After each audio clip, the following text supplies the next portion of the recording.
मैंने किसी को पूछा, यार ये तो ठीक है आंकड़े वांकड़े तो, मुझे ये बताओ कि ईवीएम जिंदा है कि मर गया। ये लोग तय करके बैठे थे कि भारत के लोकतंत्र और लोकतंत्र की प्रक्रिया के प्रति विश्वास ही लोगों का उठ जाए।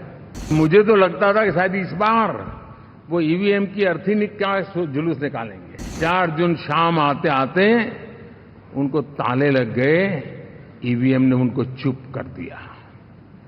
ये ताकत है भारत के लोकतंत्र की। 5 साल तो अब ईवीएम शायद मुझे नहीं सुनाई देगा, लेकिन जब 29 में हम जाएंगे तो फिर से शायद ईवीएम को लेकर के नाचने की शुरुआत करेंगे। साथियों, हम लोग जब 4 जून के नतीजे चल रहे थे, मैं तो अपने काम में कुछ व्यस्त था, बाद में फोन आना शुरू हो गए, तो मैंने किसी को पूछा, यार ये तो ठीक है आंकड़े वांकड़े तो, मुझे ये बताओ कि ईवीएम जिंदा है कि मर गया। भारत के लोकतंत्र और लोकतंत्र की प्रक्रिया के प्रति विश्वास ही लोगों का उठ जाए और लगातार ईवीएम को गाली देना। और मुझे तो लगता था कि शायद इस बार वो ईवीएम की अर्थी का जुलूस निकालेंगे, लेकिन 4 जून शाम आते आते उनको ताले लग गए, ईवीएम ने उनको चुप कर दिया। ये ताकत है भारत के लोकतंत्र की। ये ताकत है भारत की निष्पक्षता की। ये भारत की ताकत है भारत के चुनावी तंत्र की, चुनाव आयोग की। और मैं मानता हूं कि ये आशा करता हूं कि 5 साल तो अब ईवीएम शायद मुझे नहीं सुनाई देगा, लेकिन जब 29 में हम जाएंगे तो फिर से शायद ईवीएम को लेकर के नाचने की शुरुआत करेंगे, क्योंकि इनके सुधरने की संभावना बहुत कम है। अब देखिए, चुनाव के समय मैंने पहली बार देखा, शायद हर तीसरे दिन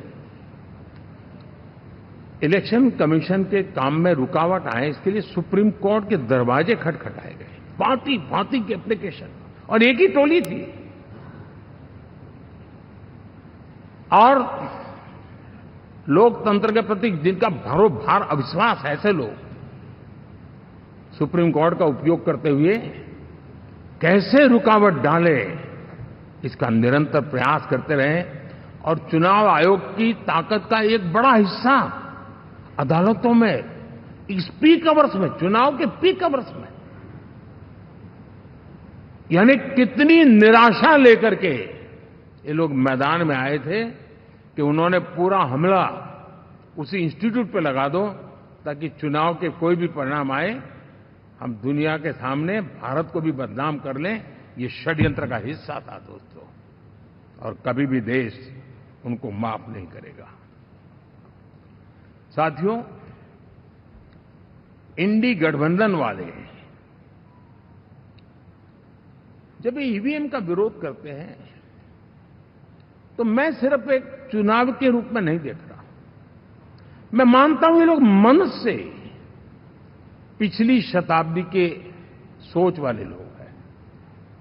वे टेक्नोलॉजी को हम महत्व न समझते हैं, न टेक्नोलॉजी स्वीकार करने को तैयार है।